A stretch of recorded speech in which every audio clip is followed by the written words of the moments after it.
Ichigo Awakens by Talacha, Chapter 66, the first move, Royal Realm, Huden, Fancy Club, Crappy Little Shack. Ichigo said, comparing the two main sites of Oetsu City. The first was a bright and flashy building that seemed like a massive hostess club than anything else, and filled with girls to enforce that idea. Oetsu was trying to start a party before Ichigo noted how lonely the guy was, considering all of the girls were Sanpakuto. The next 5 minutes was spent trying to get the master bladesmith to stop crying until a red-haired girl named Mira kicked him in his head and dragged them to say the crappy little shack at the edge of a cliff. The real residence of the Blade God. I'm not sure whether to feel sorry or not. The girls seemed fun though. Orihime chimed in, although already heading towards the small building. But if he does control this entire area, why doesn't he just move into the place and make this one strictly a forge? She suggested, prompting the two to look at the Zero Squad member. Because I live in my forge, the Blade Master admitted as he finally started to act serious. Helps me feel connected to the Sanpakuto. A true master devotes everything to his craft. He stood next to the opening and pulled the curtain away. Inside you'll find... That was irritating. The smith heard someone growl. He turned to Sangetsu. He turned to see Sangetsu pull himself out of the building. All this trouble for your actual blade, and you did nothing. He scowled at Ichigo, who shrugged him. That was the weird thing. I couldn't find you precisely. Ichigo returned as Sangetsu went to stand by his master's side. Oetsu kept staring at Sangetsu before looking into his palace. I may have my work cut out for me on this time, he thought before revealing the water slide path. Alright, Ichi, Ori, down here. The two looked down into the slide. Before Orihime dived in, laughing the whole way. Ichigo shook his head before following with Sanketsu close behind, finishing with Oetsu. The ride went by quickly, with Ichigo snatching his girlfriend before they landed in the pool at the end. Come on, boy, that's the best part of the ride, the smith said before realizing he was being ignored for his forge. A massive cascading waterfall and a natural stone pillar with a hollow recess in it. Alright, time to get this show on the road, he yelled as 5 girls popped out of nowhere and hit him, 1 strike for each. Nimiayas, private escort group is in the hizzy. The blonde girl cheered. With her was Mira, 2 black-haired girls, with one seemingly worried while the other seemingly covered in bandages, and the little kid. Orihime was clapping exactly for the performance. Ichigo and Sangetsu were watching in disbelief. Do you really need a real Sanpakuto? Sangetsu asked. Ichigo honestly considering they just leave. Before a decision could be made, he dematerialized into a white bar of whatever the material Oetsu used was called. Mira lit the forge. The blonde girl grabbed the blade with her hair. The depressed girl and kid filled a quenched tank, while the bandaged girl pulled out a tooth and made it into a mallet. Oetsu himself tied up his hair and took off his sunglasses, taking up the mallet and began to hammer away at the bar. With nothing else to do but wait, Ichigo sat and meditated while listening to the clangs of the hammer. Karakura battles, Ishin versus Grimjaw. Real seal release him. Ishin called out. His Shihakusho in tatters from his fight. Grimjaw was only slightly better, but knew that the captain was holding back because of the seals captains and lieutenants have to wear.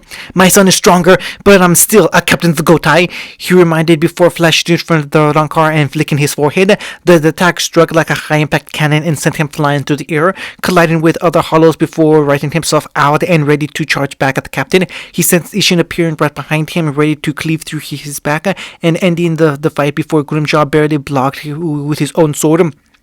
Grind, Pantera, the Rankar called out, placing his nails on the flat of his blade before clawing down the length.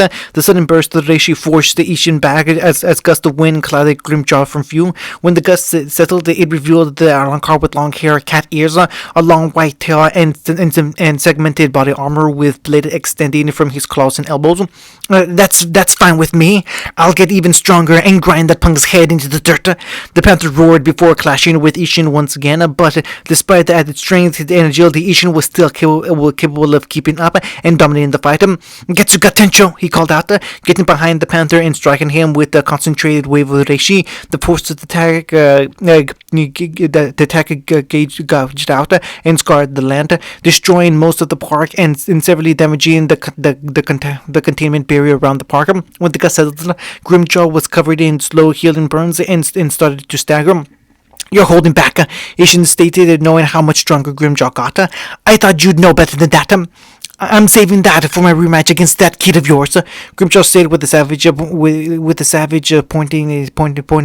smile, pointing his elbow at Ishin before appearing in front of him. Gara de la Pantera, he shouted, shooting Ishin point blank in the stomach with green explosive stone bullets. The explosion covered them both in smoke and dust before Grimjaw was then flying back, spinning from the force of a punch. That would be one hell of an ace, the father said as he rubbed his torso, because you'll need it a lot more than that, a hell of a lot more to challenge Ichigo, Bird, and Getsu, he said, letting his relation become the fire surrounding his sword. Now, show me what you've got, he roared as the two charged at each other once more. Roar, Huden. The repeated clangs of the hammer on the blade were the only sound the hybrid heard as he meditated, waiting for the moment when Zangetsu would truly be completed. A part of him wondered why it was taking so long, expecting a near instantaneous crafting with minimal effort. But Uetsu was starting to drip with sweat and his breath becoming labored. Nevertheless, the hammer kept striking and the rings becoming more melodious until the moment came. Ichigo! Zangetsu called out to him, making Ichigo's eyes snap open. The bright burning flames were being consumed by the darkness that was emanating from Zangetsu's form. Needing one last ingredient to finish the blades, he flashed to his Sanpakuto and plunged his hands into the flames. The protest of the other Sanpakuto falling on deaf ears as Ichigo poured his reishi into the blades. Oatsu merely smiled as Ichigo pulled the blades free and all the spirit water evaporated. His waterfalls, the sea, the very moisture from the air, and the blades were still burning hot in the boy's hands. Damn, and here I thought I've seen it all, the smith thought as the blades in Ichigo's hands radiated power before settling down into the Kyber and trench blade combo. Well, kid, my work here with you is done. You should head on to the monk city if you want to pick up some extra techniques, he suggested as he staggered slightly. I need to get myself out by tweet. I want to come with. I'll explain what we need to do. He asked Orihime, who got up and followed while creating the broken and a whole Muramasa blades. Is crafting a Sabato really that hard? Orihime asked, feeling respect for the smith considering how draining it was to craft a Sangetsu. You go through that every time? Hell no, that blade was insane, Uetsu yelled out as they reached the launch pad. Every other blade I made was easy, even my sharpest blade compared to that thing, he explained just as they got sent skyward towards the Gato Den, where Kiryo Hikifunis resided. All Asuhachi are made from dead souls, or rather the raw material left behind. When a soul goes through the cycle of reincarnation, they are cleaned of everything that made up the individual. Something like that always leaves fragments behind, which I gather and merge together to form my Asuhachi, completely blank until they come into contact with the Soul Reaper and why they can take on their own individual form. So you're going to take the remains of Muramasas to activate a new Asuhachi? She asked, trying to understand the finer complexities of spirit blade forging. How does he become a contract spirit through that? I said I was going to reforge Muramasa, not make a new one. What to explain as he landed and caught Orihime before she turned into paste on the ground, or tried to catch her since as she came close to the ground. There, so tried to keep her aloft with her green ring glowing. I'm going to take the ready forged blades of Muramasa and use them to make the blade. It won't be Muramasa, but it will have his reincarnation. He started to head for the place of Hikifune, who was already cooking a large buffet, just as well, since Zangetsu took everything I had. Kurisaki's sword must really be powerful then, Orihime said in amazement, almost distracted by the secret of Hikifune's cooking. I never saw an Asuichi come out of that pit already claimed. He said, rolling his shoulders to relieve some of the stress. I've also never seen a Sabakto absorb all of my Asuichi either. He said, pondering how this all came to be. All that power compressed into those dual Sabakto. Is this because of him being a hollow and Quincy? Maybe after I reforge Muramasa, I should bring out Sayofushi and see which blade is better. Karakura fights Chad versus Yami. Bala, the large Rankar shot it, shooting his energy from his fist as Chad charged at him with both arms as shields and blocking the blast. You stubborn bastard! He began charging a zero before Chad shot in front of him and switching his left arm to his devil form. La Muerte! Chad called out, uppercutting his opponent in the chin. The blow slammed his mouth shut, cracked several of the spotted teeth, made the zero explode prematurely, and finished with a shockwave of the attack pushing through Yami's skull. Not letting up, he took the chance to charge his shield arm and hit the Rankar in the stomach. El Directo! The blow made Yami double over and the flowing blast sent him flying, followed by the massive blast pounding against the Rankar. Chad took a chance to catch his breath, having spent the whole fight trying to outrun and beat down the Rankar, and tiredness was beginning to set in. That moment of respite ended when Yami appeared in front of the Fullbringer and slammed a fist into Chad and set him flying until he rolled onto his feet. You're tougher than you look. I'll give you that. Yami said through his broken teeth, spitting out a glob of blood and teeth. But you'll break, human. Not if I break you first. Chad grunted as the two charged at each other again. Royal Palace, Huden. Are you sure this will work? Roshima asked the calligraphy brush with ink in hand over a wide sheet of paper. You did say this is a first for you. Don't worry, Hime, Oetsu answered, breaking up the blade of the two Maramusa swords into smaller pieces and setting them in two separate piles. The monks applied the ink and paper. You just have to write what abilities you want to have. Only two, though, and we'll have to rename the finishing blade. Orihime shrugged and thought about what to write. What she puts down would be the final say in the sword's future, but not too strong as it would also draw on her power, and she was beginning to tax herself on text now with the spirits that she did have. Eventually, she had her idea. Cut my enemies, heal my friends, she said while writing the two commands on the paper. One phrase on one half while she finished the ink dried and disappeared, becoming part of the paper and charging it with power. Oetsu finished breaking the blade into pieces and stacked them into a pile. Okay, bring me the papers. Oetsu ordered as Orihime grabbed the two and went over to him. The master smith stacked the blade fragments together and wrapped the two in different papers. He then poured watery clay over the two and covered them in straw he got from Hikifune before having his girl, Hasuka, move the stacks to Mera's fire. The forge having been restored while he and Orihime ate them. The fragments will absorb the power you imbued in the papers. Then I will consolidate the fragments into a whole before combining them and form the rest of the blade. What do you think the name should be? Well, Orihime started while letting her mind guide her down what she thought would be perfect. He did seem to be a blade to only cause harm. Seemed very reminiscent to famous blacksmith whose swords only craved blood. So I tried to make this one to be the opposite. I think Masamune would be best. The legendary human smith whose works were holy healing blades in the legends. Oetsu masked hearing some details of mortal smiths. Nice choice. The billets were pulled out, and he began to hammer away at the two, forming the flesh and heart of the sword. The Kawagane and Shinigami. Orihime sat by and watched, listening to the clangs of the hammer on the steel. Katakura fights Uryu versus Zomari. That didn't work. Would you say that while dodging 5 simultaneous slashes and shooting the black Rancor in the stomach with a weak arrow? So are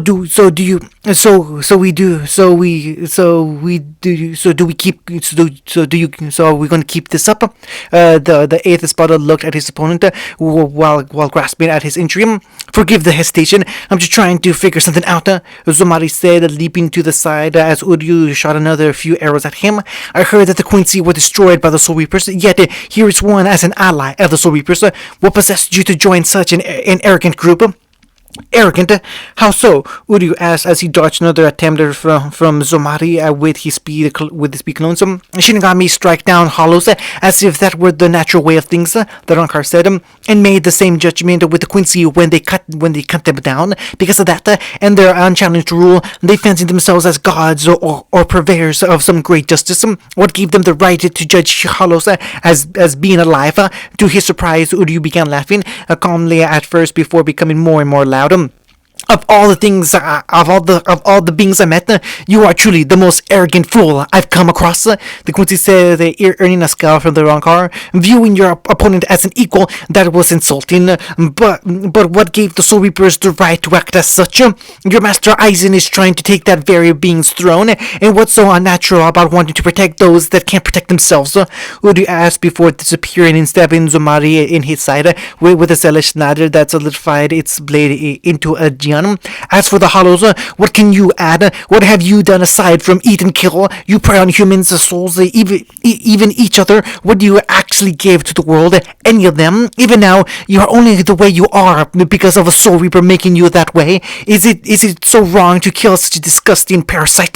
Uryu said with a glare as his aura changed, showing that he was done playing. I'd advise you to give an answer, otherwise you'll die for nothing, you worthless hollow. Kurakata fights Lisa Tatsuki and Senna versus Lupi. The former Espada, Lisa and Senna are released. There's some pacto resulting in Lupi unleashing his fight his 8 tentacles. Lisa's large spade and Senna's whirlwind staff. Tatsuki was holding her own just fine, but all she was doing was dodging the tentacles. Lisa was able to cut off segments of the Rankar's tentacles, while Senna served as a distraction. The tactic was going well as the two dodged another 4 tentacles coming at them, and into 2 more, each one getting wrapped up. You've been quite the nuisance. Lupi sneered, ready another pair of tentacles to skewer the girls. But now, time to enjoy punching you full of holes. I prefer a more endowed woman with. Lupi was interrupted when Tatsuki threw a rabid punch, hitting Lupi in the back of his head and making him bite off some of his tongue as he was screaming in pain. Senna brought up her Mirokumari, and the rings on her staff began to crackle with electricity. Zap! Zappa, she said with a smile, letting the rings come into contact with Lupi's tentacle. The grinding wind currents generate electricity, which is gathered into the rings of my Mirokumaru. I still haven't gotten the hang of it yet, but it's a nice skill to have. The shocks were off, and the 2 Shinigami had enough slack to escape from the tentacles. You tomboy bitch! Lupi growled, glaring at Tatsuki before spinning his tentacles around like a buzzsaw and focusing all 8 on her. And they were fast, but Tatsuki was faster, dodging with a mix of shunpo and parkour. You're an Espada? She asked, flowing around a bunch of tentacles. She also got tied in a knot. If you really are the quality standard for Aizen's top of Rancor, then the rest of us have nothing to worry about. She flashed in front of Lupi and punched him square in the face, jumping back as he tried to strike her with his tentacles again. I guess now is a good a time as any to try this out, she said, pulling out her blade and performing a martial arts kata. Ignite, Hidori. Her sword broke up into 4 flames that connected themselves to her hands and feet. Her hands now bore gauntlets in the shape of sharp beaks that were a fiery reddish orange with greaves ending in a raptor-like claw. All 4 were so hot that the air shimmered from the heat. Time to burn, punk, she said with a vicious grin before shooting a large fireball at the disgraced Rancor. You betcha! He growled, defending himself with his 8 tentacles, then screaming as the heat started to burn them away. I'll kill you! He started before feeling his resurrection break and a blade digging into his back and another through his chest. It's rude to ignore your other partners, Lisa said, pulling her spade back along with Senna pulling her staff out. Of course, you were a former Espada, so you couldn't have been that strong to begin with. The girl mocked as Lupi struggled to stay up. You! He growled before he and the others were trapped within orange barriers from the sky. Royal Palace, Ichibe City. Getsuga Tencho! Ichigo roared, swinging his blades and unleashing the wave of compressed reishi at the manifested Sangetsu. The Sanpakuto spirit knocked the blast to the side and charged his master as the two continued their clashes. Ichibe watched from the sidelines. Tensa Sangetsu, he thought to himself, being the master of names, letting him know Sensugo's Bankai, letting him unleash 100% of the power within himself would certainly make him a fearsome opponent. But it's that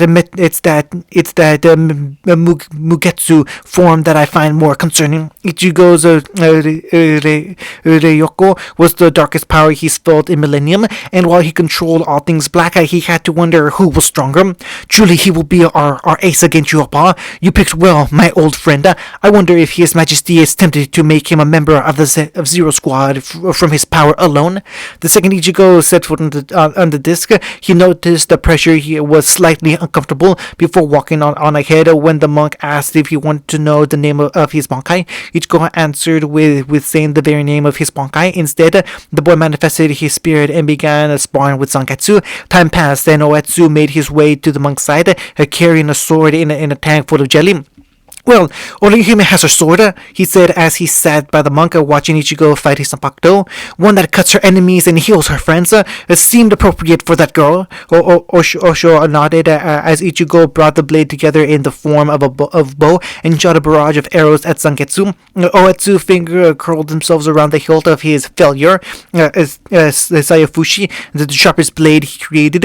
You really want to see how that will go? Ichibe asked, knowing that Oetsu was itching to see the boy in action, see if it was more than just his sword. At the very least, I'd like to see this girl in action for once, he whispered before flashing towards Ichigo with blade in hand.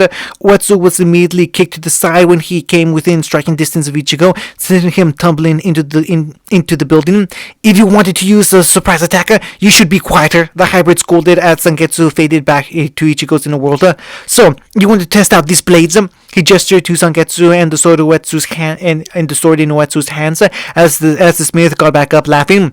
That's right, Ichi! He cheered as he got into his battle stance.